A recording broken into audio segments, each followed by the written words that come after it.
En un encuentro como este tenemos muchas expectativas. Eh, ¿Qué nos gustaría que sucediera en una reunión como esta? Y también todos estamos conscientes que nos harían falta muchas reuniones como esta, nos haría bien. Eh, Estoy tratando de no decir demasiado, sino decir lo que hace falta. Y esta mañana yo quiero centrarme con ustedes en la parte que estamos viviendo, no que vamos a vivir, sino que estamos viviendo y que demanda de nosotros o nos propone a nosotros una modalidad, un estilo de vida. Eh, bueno, me gustaría definir un poquito, arrancar por esto. Los varones. Si hay quienes están recibiendo cachetadas en este último tiempo con el avance del feminismo, son los varones, ¿verdad? Y no está mal cuidar de nuestras bellas y hermosas esposas y tratarlas con cariño y todo, pero de ahí a que toda esta ola de feminismo extremo, donde el varón es malo, es malo, es malo, es malo, es malo, es malo. Si el papá es malo, es malo. El hermano es malo, es malo. El esposo, ni hablar del esposo. Entonces es buscar el argumento, la complicación para generar algo que es un plan clarísimo de Satanás. Y se los voy a explicar de esta manera. Tengo un poquito de eco. Si bajamos el volumen total. ¿Alguien tiene problema de audición? ¿Alguien es medio sordo? ¿O me oyen todos o no me está escuchando ninguno? ¿No? ¿Todos escuchan bien? Cambia la pregunta. ¿Todos escuchan bien? Listo, listo. Bajamos al mínimo, al mínimo, al mínimo. Siempre al mínimo. El mínimo indispensable. Instrucción que damos permanentemente con el tema del sonido. Gracias a Dios no tenemos problemas de denuncias por ruido molesto. Y estamos en un permanente entrenamiento de que nuestro oído tiene que adaptarse a buscar lo que queremos oír. Y no tiene que entrar de prepo. Personalmente creo que todo lo que sea de prepo, que me vas a oír quieras o no quieras y te aturdo, creo que no es sano en todos los sentidos, no es sano. Creo que es generar una presión que no debe ser. El que no quiere oír, por más que le pongas todo el volumen, no quiere oír. Pero el que quiere oír va a estar atento a todo. Y les decía hace un tiempo atrás, de paso, voy diciendo estas cosas porque uno no sabe cómo va a darse el desarrollo de la vida y en qué momento te va a tocar estar en un lugar donde se manejan estas cosas. Yo le decía a los hermanos, viendo que en otros lugares se utiliza un volumen fuerte, violento, diría yo, excesivo. Yo decía, si la gloria de Dios viniera porque por el volumen que utilizamos, me consigo los parlantes más potentes y los equipos más grandes que haya, para hacer temblar todo. Pero no, la gloria de Dios no se mueve por el ruido, la gloria de Dios se mueve por la consagración del corazón. La gloria de Dios se mueve por ese corazón abierto. Porque, ¿qué tiene que ver esto? Bueno, ¿quién hizo que fuéramos sacados de la gloria de Dios? Fue justamente el hombre. Fue justamente, si bien el hombre fue, como venimos escuchando una y otra vez, y lo leemos en Génesis, que fue Eva la que finalmente logró que Adán dejara de obedecer a Dios y comenzara a obedecerle al diablo. Y ya que no hay ninguna mujer, vamos a decir acá, le obedeció a la mujer. Le obedeció a Eva. Y lo sacó de la línea donde él debía estar. Él debía obedecer a Dios y proteger a su esposa, a su compañera. Y probablemente estaba demasiado tranquilo Adán y la serpiente aprovechó a llenarle la cabeza a Eva.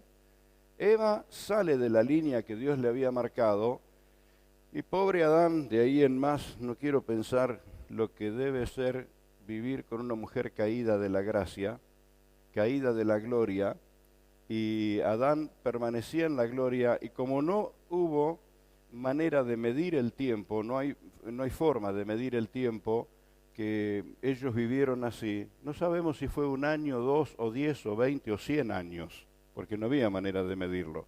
Así que fue la constancia finalmente hasta que Adán, ¡pum!, cayó. Ahora, esto es lo que quiero llamar tu atención.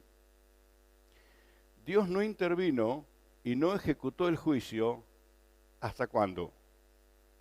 Primero fue la influencia de la serpiente, hablándole a Eva. Finalmente la serpiente logra su cometido, hace que Eva coma del fruto. No sabemos cuánto tiempo pasó entre que Eva come, ilustrativamente o como sea, del árbol prohibido, del fruto de la ciencia del bien y del mal, hasta que Adán come. No sabemos cuánto tiempo pasó, pero inmediatamente a que Adán desobedece a Dios, se desata el juicio. No hubo juicio antes, con una Eva caída, pero hubo un juicio que nos afectó a todos desde el Adán caído. Vamos entendiendo esto. El hombre fue creado del polvo de la tierra. Como bien lo sabemos, Dios toma el polvo de la tierra, le da forma, le sopla aliento de vida y ahí está Adán. Y cuando Dios decide darle compañía a Adán, pudo haber repetido el proceso, haber tomado del polvo de la tierra, del barro, procesarlo, haberle soplado y decirle a Adán, acá te traje tu compañera. Pero bien sabemos cómo fue el proceso. ¿Cómo creó Dios a la mujer? La costilla. Adán era barro procesado, así que la mujer fue tomada del barro ya procesado. Por eso decimos son más delicadas, son diferentes. El hombre es más tosco, más duro, más bruto, ¿no? Y ellas son más finas, más delicadas. Claro, es barro doblemente procesado. El hombre vivió el primer proceso y desde ese barro procesado salió la mujer. Pero independientemente a todos estos detalles que tienen su sentido, que tienen su valor, yo quiero llamarte la atención a esto. ¿Cuándo se desató el juicio por lo cual el hombre, creado a imagen de Dios para administrar todo el bien que Dios puso sobre la tierra, toda la creación había sido puesta en manos del hombre? El juicio no se desató cuando cayó Eva. El juicio se desató cuando cayó Adán. Y esto nos responsabiliza muy fuertemente, muy fuertemente. Es decir, hay una responsabilidad de representatividad de Dios en el hombre. Gracias a Dios por las esposas, así como nos decía Lucas recién. Bueno, estamos contentas. No, la flaca es una mujer de oración. No, mi gordita es una mujer consagrada. Todo lo que sea está todo bien. Pero muchachos, la parte que nos toca a nosotros, nos toca a nosotros. ¿Nos vamos entendiendo? Si estuvieran las chicas ahora acá, gritarían un amén tremendo. Gritarían un amén muy fuerte. Si hay algo en lo que quiero que nos sintonicemos es en esto, hermanos. Hay una responsabilidad de representatividad de Dios. No encontramos que en la creación Dios le haya dado la representatividad a la mujer. Se la dio al hombre. ¿Y por qué razón aclarar esto? No es para sentirnos que ahora somos los caporales y podemos mandar y dictamos órdenes, no, sino sentir la responsabilidad. Y yo puedo decirles, desde que el Señor me abrió los ojos y descubrí esta realidad, he observado muchísimos casos donde los juicios no se desataron hasta que no fue el hombre el que le abrió la puerta a la serpiente. Hubo situaciones que fueron complicadas, difíciles, pero se mantuvo una cuota de la gloria de Dios muy importante hasta que fue el hombre el que abrió la puerta, que sucede en la mayoría de los casos, sucede. Pero si nos podemos centrar en este aspecto, que como hombres, amados, somos responsables, muy responsables porque somos la primer creación de Dios y Dios la hizo a su imagen, a su semejanza para gobernar, para dirigir, para administrar. ¿Y qué había para administrar? Todo lo que Dios creó. Todo lo puso en manos del hombre. Estoy haciendo un poquito el panorama para para que nos centremos en lo que viene ahora. Un día la saqué a pasear a mi esposa, nos fuimos a desayunar a otro lugar y estábamos leyendo los primeros capítulos de Génesis y nos llamaba la atención que cuando se desata el mal sobre la tierra, porque Dios puso todo bajo el gobierno del hombre, excepto al hombre. A ver, vamos a explicar esto. ¿Cómo es esto? El mal sobre la tierra se manifestó, se profundizó cuando el hombre comenzó a apoderarse del hombre, a gobernar sobre el hombre. Porque toda la creación fue puesta bajo el gobierno del hombre, excepto el hombre. El hombre tiene que estar bajo el gobierno de Dios. Vamos comprendiéndonos en esto. Cuando uno está bajo el gobierno de Dios, es decir, hombres que entienden claro, yo tengo un dueño y ese dueño es mi creador. Y le amo a Él, le sirvo a Él, le creo a Él. Entonces estás alineado en la posición justa que Dios quiso siempre. Y como bien lo decía Lucas, y esto yo lo vi a través de la historia en tantos casos, bueno, como la esposa es más sensible, como ella parece que es más obediente a Dios, o te lo hace creer por lo menos, uno le delega la parte que nos toca a nosotros. El protector del hogar, muchachos, somos nosotros. Los que tienen que cubrir la vida espiritual de la familia somos los muchachos. Gracias a Dios por toda la compañía que podamos tener de nuestras esposas. Gracias a Dios por ellas, muy amadas, muy queridas, pero eso no nos exime de la responsabilidad que tenemos.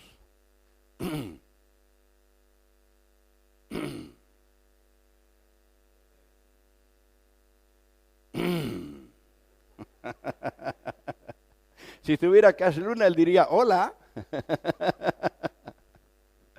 Partiendo desde este aspecto, vamos a ir a otra etapa de, cuando el hombre cae en el Edén, cuando se aleja de Dios, cuando le da la espalda a Dios, el ser humano cae de la gloria. Es quitado de un ámbito de gloria. Claro, nos cuesta explicar porque nadie vivió antes, nadie de nosotros vivimos en el Edén para saber cómo era la gloria. Pero para que nos hagamos la idea, ¿tienen frío ahora? Si estuviéramos en el Edén no lo tendríamos. Si estuviéramos en el Edén ni siquiera habría que usar micrófono, ni siquiera habría que usar ropa. Qué distinto sería todo, absolutamente todo. Pero cuando el hombre cae de la gloria de Dios, es sacado del huerto, y aunque está explicado en las Escrituras, nos cuesta comprender lo que eso significó, porque fue sacado para que no vaya a tocar del árbol de la vida. El árbol de la vida se menciona en el inicio de la creación y vuelve a aparecer después como promesa a los que han sido fieles en el reino de los cielos. Quiere decir, y cuando en Apocalipsis menciona el árbol de la vida, dice que está en el medio del paraíso. Es decir, no, fue sacado el hombre, no el árbol. El árbol de la vida siguió estando en el mismo lugar, pero el hombre fue sacado de ahí para que no vaya a tocar el árbol de la vida. ¿Y qué? ¿Fue un acto de juicio? Y sí, en alguna manera sí, pero un acto de misericordia. Dios dijo, no sea cosa que coma del árbol de la vida y viva eternamente en la condición de pecado. Para que no se perpetuara esa condición, lo sacó de allí. Porque el árbol de la vida sigue siendo el alimento para los redimidos, para los que volvimos a la gloria en Cristo Jesús. Es Cristo en vosotros la esperanza de gloria. Esto es lo que estoy tratando de ilustrar. En el Edén perdimos la gloria, pero en Cristo recuperamos ese ámbito. Amén. Eso es lo que hizo Jesús. Todo lo que se perdió en el Edén, todo lo que el hombre perdió en el Edén fue recuperado en el Calvario. Entonces, nuestro proceso ahora de volver a esa relación, a ese vínculo con Dios, a esa experiencia, a esa dimensión de gloria, escapar de la maldición y del juicio y vivir otra vez en el ámbito de gloria para el cual Dios nos creó, este es el proceso que estamos viviendo. entre medio de la caída en el Edén, todo el desarrollo de la historia, siglos, siglos, siglos, siglos, siglos, siglos, hasta nuestros días. Hay todo un proceso que vamos a tratar de observar. Cuando el hombre entra en esa ceguera espiritual, Dios siguió amándolo, Dios siguió dándole la vida y fundamentalmente Dios siguió dándole su soplo. Siguió dándole su soplo. ¿Y qué sería si Dios dejara de soplarnos? ¿Qué sería? En poco tiempo volvemos al polvo de la tierra otra vez. En poco tiempo. Pero vamos a pedirle al Espíritu Santo que nos dé iluminación para comprender lo que ahora vamos a estar compartiendo. Amén. Te rogamos, Espíritu de Dios, que nos des ahora gracia del cielo, Señor bendito, que abras nuestro entendimiento, que ilumines nuestros corazones. Yo voy a animarte, hermano querido, a estar en pie y hacer esta oración decididamente. Señor, necesito que hoy me ministres, necesito que hoy me hables, Señor, que tu Espíritu me sintonice en la verdad gloriosa que vivimos en Cristo, Señor, en esa dimensión de gloria que Adán la perdió en el huerto, que Adán la perdió allí en el Edén y Cristo la conquistó en el desierto, Cristo la conquistó en la cruz, Cristo la conquistó en el sepulcro, Cristo la conquistó en la resurrección y se sentó a la diestra de la majestad en las alturas, y en Cristo vivimos de nuevo todo lo que se perdió en el Edén, todo lo vivimos de nuevo en Cristo Jesús. Espíritu Santo, abre nuestro entendimiento esta mañana, ministranos, danos luz del cielo, que podamos, Señor, comprender la verdad gloriosa de tu palabra y poder vivir de nuevo, Señor, aquello que Adán perdió, vivirlo de nuevo en la gracia de Cristo. De modo que si alguno está en Cristo, nueva criatura es, las cosas viejas pasaron, he aquí todas han sido hechas nuevas. Alabado sea el Señor. Mi hermano, la redención ya está pagada, la salvación ya está pagada, la restauración ya está pagada, el derramamiento del Espíritu ya te ha sido enviado. Estás plantado en la verdad de Cristo Jesús para vivir de gloria en gloria, de victoria en victoria. Amén. Gloria al Señor. Bendito su nombre. Gloria a Jesús. Gloria a Jesús. Bendito el Señor. Tomen asiento, amados. Quiero decir unas cuantas cosas y también quiero ser prudente con el tiempo, porque algunos están esperando el desayuno que viene dentro de un rato. Yo no sé qué habrá en el desayuno, pero debe ser bueno, ¿verdad? Por lo menos fue prometido ahí. Bueno, como no quedó nadie que entendiera lo que era estar en esa dimensión de gloria, como no quedó nadie, Dios tuvo que comenzar un proceso y buscar a alguien a quien explicárselo, ayudarle a entenderlo. Y me imagino, pobre, la soledad que vivieron. Imagínense Enoc, aquel hombre que camina con Dios y es fiel y ama a Dios y da testimonio y de pronto un día Dios se lo lleva y se fue Enoc. ¿Cuánta soledad habrá vivido Enoc? ¿Cuánta soledad? Porque nadie podía entender su vínculo con el Señor, que él vivía en la gloria del Señor. Y finalmente el Señor se lo llevó. Ascendió a los cielos. Y Dios llama a Noé. Y le dice a Noé lo que va a hacer. Y Noé lo creyó. Lo tomó. Y comienza a construir un arca. Y como escuchamos siempre, cuántas burlas, cómo lo habrán ridiculizado. Y ahí está Noé. ¿Qué soledad vivió Noé? Menos mal que lo acompañó la esposa, lo acompañaron los hijos y lo acompañaron las nueras. Y siempre me llamó la atención esto. Dije, qué clara ha sido la convicción de ese hombre para que sus nueras aceptaran alinearse con el viejo Noé. Qué clara ha sido y qué sabias esas mujeres que se alinearon en la directiva que Dios le dio a Noé. Pero hagamos una reflexión. ¿Cuántos miles o millones de habitantes habrá habido sobre la tierra en esa etapa? Y solo un hombre y su familia abrazaron el propósito de Dios. ¡Qué soledad! ¡Qué impresionante soledad! ¡Qué impresionante soledad! Y luego Abraham, porque Dios siempre buscó a alguien a quien explicarle lo que él estaba haciendo para que se lo haga saber a los demás. Y llama a Abraham en Ur de los Caldeos, una nación pagana, violenta, perversa, posesiva, dominante, destructora. Pero ahí en medio de toda esa basura del mundo, alguien oye la voz de Dios y es Abraham. Quiere decir que Dios habló siempre, no siempre hubo quien lo escuche. Qué bueno que esta mañana podamos decirle, te escucho, Señor. A ver, ¿cuántos están escuchando al Señor en sus vidas? Mirá, tenés mucha más suerte que Abraham. Estás rodeado de gente que oye la voz de Dios. Estás rodeado de gente que ama al Señor. Y Abraham se la tuvo que bancar, porque ni siquiera el padre de Abraham, lo comprendía, el viejo Taré. No sé si de ahí sale la palabra tarado. Capaz que sea la raíz etimológica, ¿no? Pero fue el que lo demoró en alguna manera. Y pobre Abraham, ni siquiera Sara. Cuando el Señor lo visita y le dice a Abraham lo que va a hacer, y qué claro fue que Dios habló con voz audible porque Sara lo escucha y Sara se mata de la risa. Está loco mirá lo que está diciendo. Y era Dios el que estaba hablando. Y la disimula porque cuando el Señor le dice, ¿por qué te reís? Y dice, no me reí, no. Y siguió limándose las uñas. Qué soledad, Abraham, qué soledad, tremenda soledad. ¿Qué quiero decir? Dios no dejó jamás de decirle al hombre que lo quería restaurar. Jamás.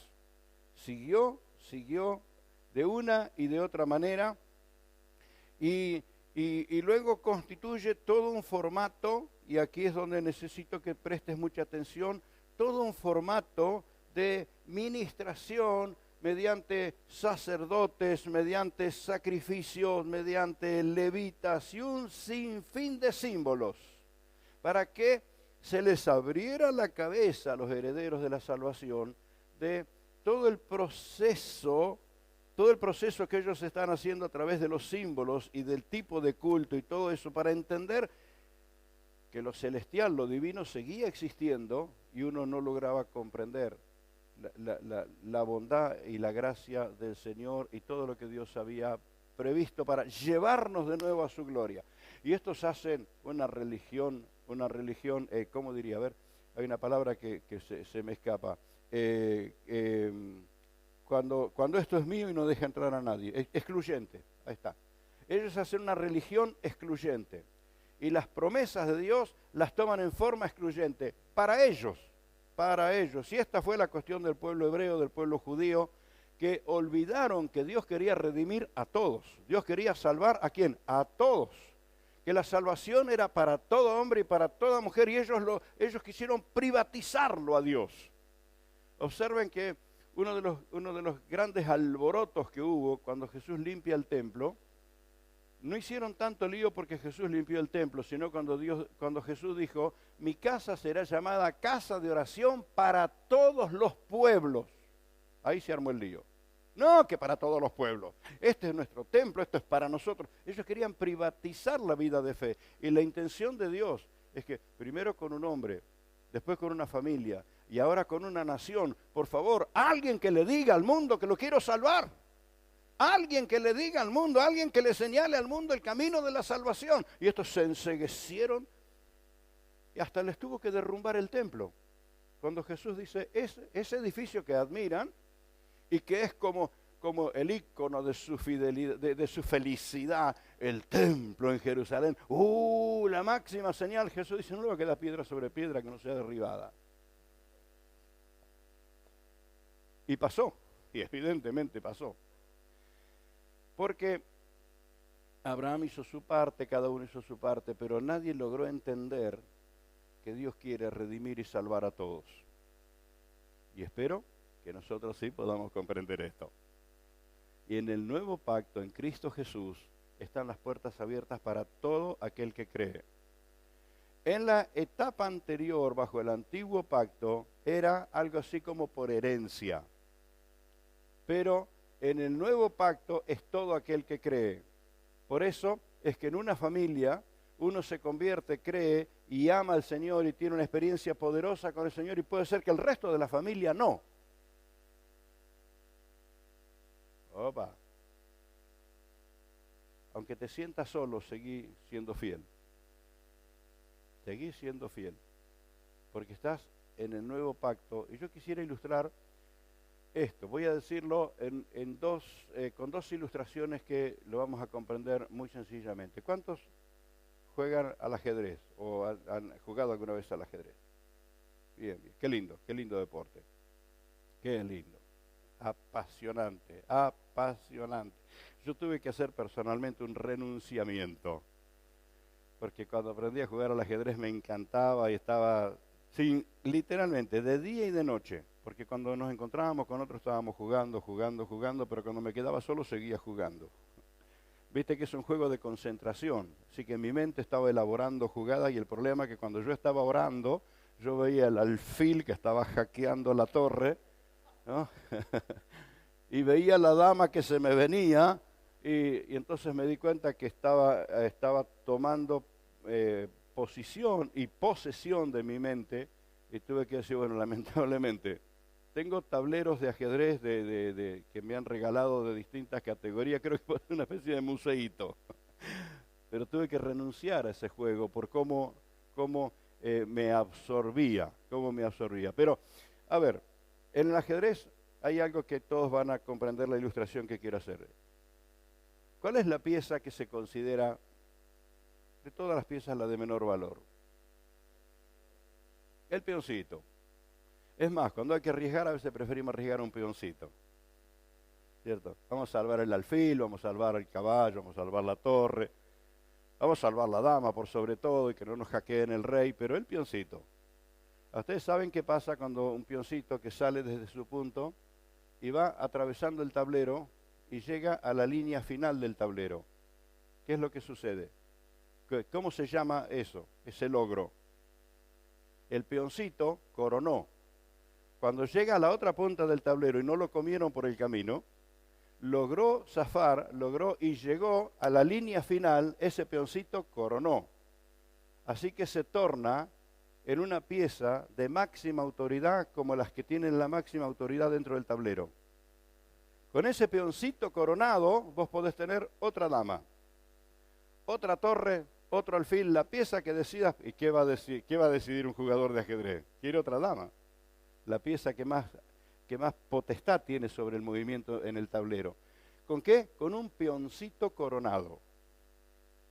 ¿Se entiende esto? Bueno, Jesús entró en el mundo como el peoncito. Entró como un peoncito, como nosotros, como el más humilde de los hombres, naciendo en un lugar más humilde, caminó, estuvo entre la gente con la máxima humildad, pero coronó. No hay ninguna duda que Jesús coronó. El diablo no pudo con él, Jesús atravesó el tablero, le puso todo tipo de tentación, todo tipo de persecución, todo tipo de acecho, no pudo con él, y Jesús coronó, resucitando. Y ahora tiene toda la autoridad en el cielo y en la tierra y debajo de la tierra. Jesús está en el tablero y tiene la potestad hacia todos lados. Y si esto de pronto no se nos hace la figura del todo lo que quiero ilustrar, todo hombre es futbolero, ¿verdad? Todo hombre. Mínimamente verlo nos gusta, a la mayoría le gusta jugar, y digo le gusta porque algunos ya estamos en la altura donde nos gusta mirar. La última vez cuando se inauguró la cancha aquí jugué 5 minutos, al minuto 4 me lesioné y tuve que salir, y fue mi último partido. Una contractura así acá, un desgarro. Pero hay algo que me van a comprender. Cuando un jugador llega hasta la línea de fondo con la pelota, porque una de las cosas que tiene que lograrse en el fútbol es quebrar la ley del offside. Y la ley del offside se supera justamente con el centro la pelota tiene que estar en el aire antes que el jugador se adelante, ¿cierto? Si el jugador se adelanta antes que la pelota esté en el aire, es offside y la jugada se anula. Pero cuando un jugador llega hasta la línea de fondo, Por eso Alemania nos pasó por encima cuando nos sacó del campeonato mundial hace un tiempo, porque esta era la estrategia que los tipos tenían. El jugador llegaba hasta la línea de fondo, y vos sabés qué pasa cuando el jugador llega a la línea de fondo y tira el centro atrás. Habilita a todos, porque llegó hasta la línea de fondo, quebró la ley del offside y el pase que da hacia atrás habilita a todos. ¿Se entiende esto? Eso hizo Jesús. Llegó hasta la línea de fondo y tiró el pase hacia atrás. Por lo tanto, vos que estás en la cancha, estás habilitado. El que toca la pelota, el que la mete adentro, no está en offside, porque Jesús llegó hasta el límite mayor de la cancha y tiró el centro atrás. Tocala, por favor, pateala, por favor, porque te la puso en los pies y estás habilitado. Y esto es lo que sucedió en el nuevo pacto.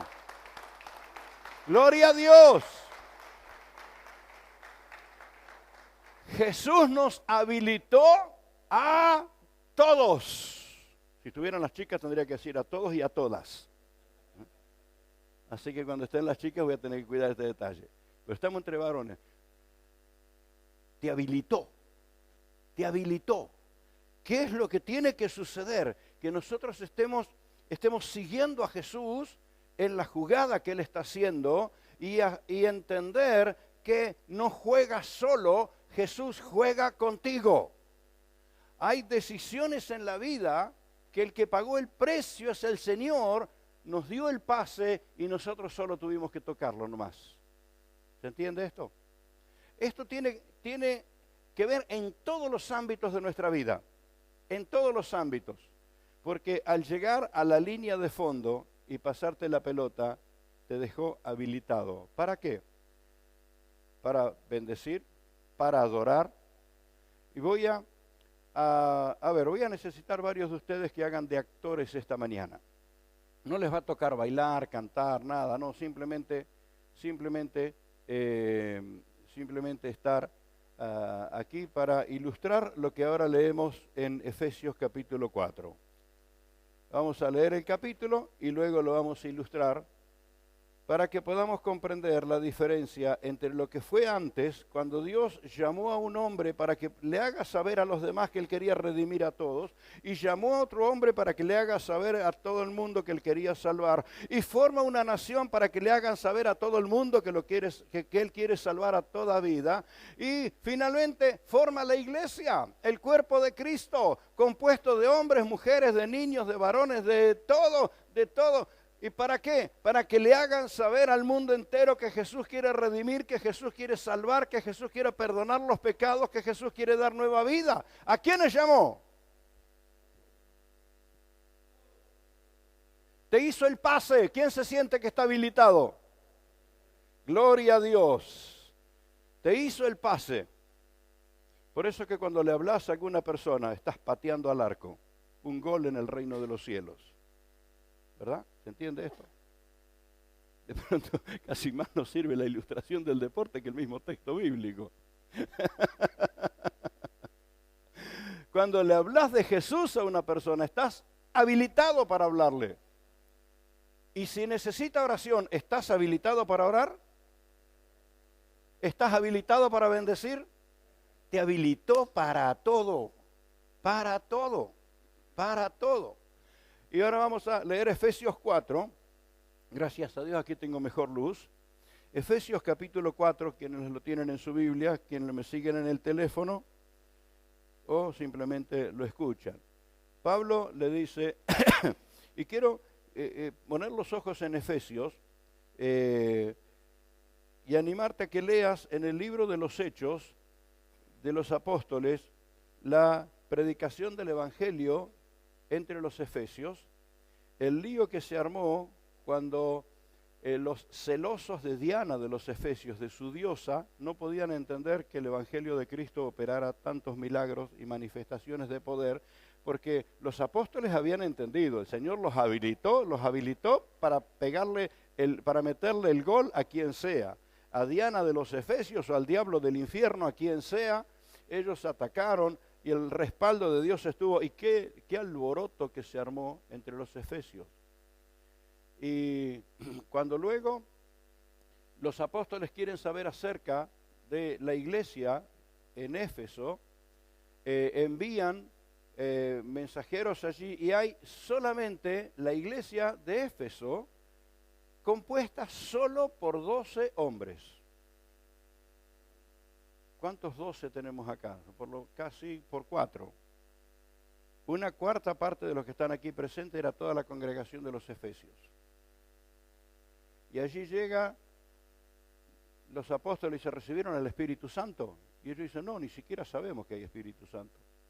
Y les explican y todos son llenos del Espíritu y se llenan del Señor. Y la trascendencia que se da luego en la iglesia de los Efesios, que es la primera iglesia a la que Jesús le envía el mensaje en Apocalipsis. Esa es la primera iglesia, la iglesia de Éfeso, a donde va el mensaje. Por eso el pasaje que estamos leyendo ahora tiene tanto que ver, Efesios capítulo 4. Esa es la iglesia de los Efesios a quien Pablo está instruyendo, capacitando, y le dice, yo pues, preso en el Señor, os ruego que andéis como es digno de la vocación con que fuisteis llamados, con toda humildad y mansedumbre, soportándoos con paciencia los unos a los otros en amor, solícitos en guardar la unidad del Espíritu en el vínculo de la paz. Un cuerpo y un espíritu, como fuisteis también llamados en una misma esperanza de vuestra vocación. Un Señor, una fe, un bautismo, un Dios y Padre de todos, el cual es sobre todos y por todos y en todos. ¿Estamos bien? Totalidad aquí, ¿verdad? Hablando de todos, de todos, de todos, de todos, de todos. Pero aquí viene el concepto de individualidad. Pero a cada uno de nosotros fue dada la gracia conforme a la medida del don de Cristo. ¿Qué quiero decir con esto? La gracia del Señor está sobre todos, sobre todos. La redención está para todos, para todos. El poder del Señor está para todos, para todos. Pero hay cosas que Dios hace personal e individualmente con uno o con otro. La medida de gracia, la profundidad del llamado, por eso algunas personas tienen llamados de parte de Dios que les ha llevado a un renunciamiento absoluto y total de todo. Y otros han podido seguir sirviendo al Señor, siendo buenos creyentes, buenos hermanos, fieles adoradores del Señor, sin llegar a renunciamientos tan marcados. Les pongo el ejemplo. El llamado que recibió la hermana Fabiana Llamas le llevó a renunciar absolutamente a todo. A dejar su tierra, su parentela, sus amigos, su lugar, todo, absolutamente todo. No con todos se da el mismo tipo de llamado. Sin embargo, el Señor nos ha habilitado a todos. Por eso versículo 7 dice, pero a cada uno de nosotros fue dada la gracia conforme a la medida del don de Cristo. Y prestemos atención a esto porque lo vamos a ilustrar en un momento. Por lo cual dice, subiendo a lo alto, llevó cautiva la cautividad y dio dones a los hombres. Los habilitó, los capacitó, les dio herramientas, les asignó poder, dones. ¿A quiénes? No vamos a dejar afuera a las mujeres, pero aquí tenemos una reunión de hombres, de varones. Los hombres en Cristo han recibido una medida de gracia, una medida de poder, dones del Espíritu que tienen que ser utilizados. Amén. Mirarlo al otro y decirle, ¿cuándo vas a utilizar los dones que Dios te dio? Dale y escuchá cuando el otro te lo dice a vos. Escuchalo. Nos cuesta comprender esto, y voy a ilustrarlo en un rato. ¿Por qué razón nos cuesta comprender? Que hemos recibido el Espíritu del Señor y capacitación para servir al Señor. Versículo 9, y eso de que subió, ¿qué es sino que también había descendido primero a las partes más bajas de la tierra? Y el que descendió es el mismo que también subió por encima de todos los cielos para llenarlo todo. Y él mismo constituyó a unos apóstoles, a otros profetas, a otros evangelistas, a otros pastores y maestros, a fin de perfeccionar a los santos para la edificación, a fin de perfeccionar a los santos para la obra del ministerio, para la edificación del cuerpo de Cristo. ¿Qué les parece que estamos haciendo acá esta mañana? ¿Qué les parece que estamos haciendo? Miren. a fin de perfeccionar a los santos para la obra del ministerio, para la edificación del cuerpo de Cristo. Es como, en esta mañana estamos como cuando el hachero se sienta para achairar el filo del hacha. Es como cuando el dibujante deja de dibujar para afinarle la puntita al lápiz. ¿Cierto? Preparándonos para la obra del ministerio. Versículo 12, lo leemos de nuevo. Los ministerios más reconocidos, o por lo menos reconocidos con algún nombre en la iglesia, estamos a fin de perfeccionar a los santos para la obra del ministerio, para la edificación del cuerpo de Cristo. ¿Y cuál es la meta? Hasta que todos lleguemos a la unidad de la fe y del conocimiento del Hijo de Dios, a un varón perfecto, a la medida de la estatura de la plenitud de Cristo. Crecimiento, firmeza, estabilidad. Y versículo 14 dice, para que ya no seamos niños fluctuantes, llevados por doquier de todo viento de doctrina, por estratagemas de hombres que para engañar emplean con astucia las artimañas del error. ¿Cómo se lavan las manos las mujeres cuando leen este texto? Fíjense que acá la cargamos todos los hombres. Un varón perfecto a la medida de la estatura de Cristo. Hombres que para engañar emplean con astucia. Aquí la ligamos los hombres por todos lados. Por todos lados, ¿no es cierto? Bueno, porque Pablo tenía esta manera de explicarlo. Estratagemas de hombres que para engañar emplean con astucia las artimañas del error, sino que siguiendo la verdad en amor, crezcamos en todo en aquel que es la cabeza, esto es Cristo, de quien todo el cuerpo, bien concertado y unido entre sí por todas las coyunturas que se ayudan mutuamente según la actividad propia de cada miembro. Otra vez aquí el concepto de capacidades específicas puesto en uno o puesto en otro, según la actividad propia de cada miembro, recibe su crecimiento para ir edificándose en amor. Esto pues digo y requiero en el Señor, que ya no andéis como los otros gentiles que andan en la vanidad de su mente, teniendo el entendimiento entenebrecido, ajenos a la vida de Dios, por la ignorancia que en ellos hay a causa de la dureza de sus corazones. Por lo cual, después que perdieron toda sensibilidad, se entregaron a la lascivia, para cometer con avidez toda clase de impureza. Mas vosotros no habéis aprendido así a Cristo. ¿Qué estamos aprendiendo nosotros en nuestra vida cristiana? Estamos aprendiendo de Cristo. Estamos aprendiendo a Cristo en nuestra vida. Mas vosotros no habéis aprendido así a Cristo. Una vida totalmente distinta a la de los gentiles o de los paganos, ¿verdad? Si en verdad habéis sido por Él enseñados conforme a la verdad que está en Jesús. En cuanto a la pasada manera de vivir, despojaos del viejo hombre que está viciado conforme a los deseos engañosos, y renovaos en el espíritu de vuestra mente, y vestíos del nuevo hombre, creado según Dios en la justicia y santidad de la verdad. Por lo cual, desechando toda mentira, hablad verdad, cada uno con su prójimo, porque somos miembros los unos de los otros. Qué sentido de pertenencia, ¿verdad?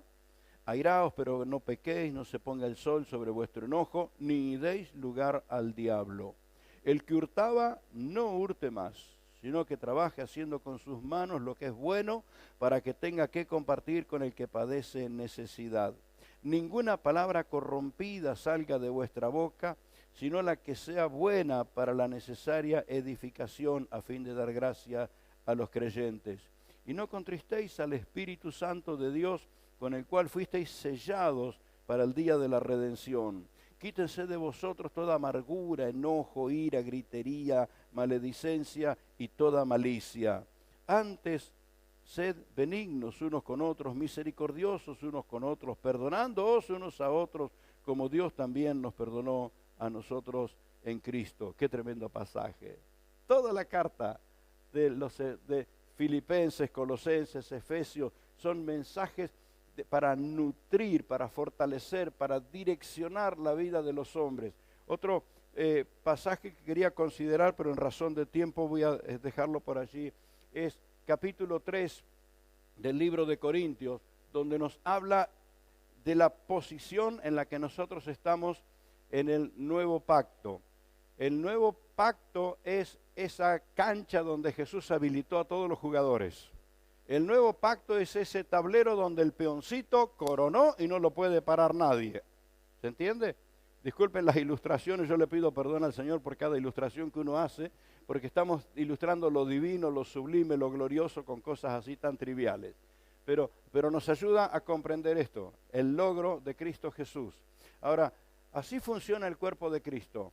Todos en acción, desarrollando el don, la capacidad, el ministerio, la función para la que Cristo nos ha capacitado, para la que Cristo nos ha habilitado, para la que el Señor nos ha dado de su espíritu, de sus fuerzas, en el reino de los cielos, en Cristo Jesús. En el cuerpo de Cristo no hay miembro del cuerpo que esté de más. No hay miembro en el cuerpo de Cristo que no tenga una razón de ser. En el cuerpo de Cristo todos los miembros están vivos. Amén.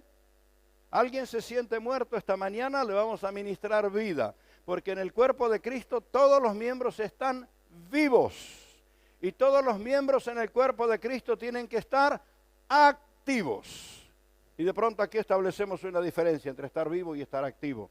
De pronto no sentimos la vida porque no estamos desarrollando la actividad que debiéramos. Pero cuando te metes en lo que Dios te usa, te das cuenta que estás vivo. Te das cuenta. Cuando canalizás la medida de gracia que Dios te dio. Ahora, ¿qué diferencia hay el estar en Cristo con toda la historia? Vamos a ilustrarlo porque esto es lo que dice aquí Efesios capítulo 4. Creo que me conformaría si podemos dejar en claro este aspecto, que estamos unidos en Cristo para crecer en Cristo, que es la cabeza. Somos el cuerpo, somos miembros los unos de los otros, estamos solícitos en guardar la unidad del Espíritu, tenemos un solo Dios, un solo Señor, una misma fe. En Cristo somos un cuerpo. Voy a ilustrarlo en relación a la historia y al pasado. A ver, ¿dónde tengo un Adán esta mañana que por más frío que tenga quiero un Adán? Aquí no lo vamos a hacer vestir como Adán, simplemente venga como está. Un Adán, un Adán.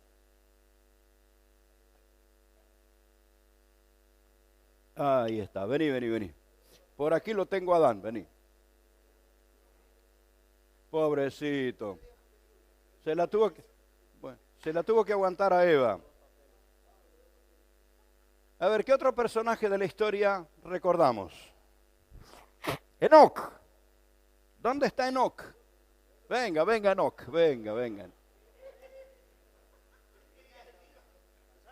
Venga aquí Enoc. Vamos a repasar la historia. Tengo aquí a Adán, tengo a Enoc. Noé, ¿dónde está Noé? Noé, ahí. Venga Noé para acá, venga, venga. Pero vení, vení que tengo un puesto para vos. Acá lo tengo a Noé. A ver, a ver, a ver. Me van a tumbar el mate cocido. Gloria a Dios. A ver, tengo a Adán, tengo a Enoc, tengo a Noé y Abraham tengo acá. Mira, mira. Venga, Abraham. Se dibujó las canas para parecerse a Abraham. Gloria a Dios. Y ahora necesito a Moisés.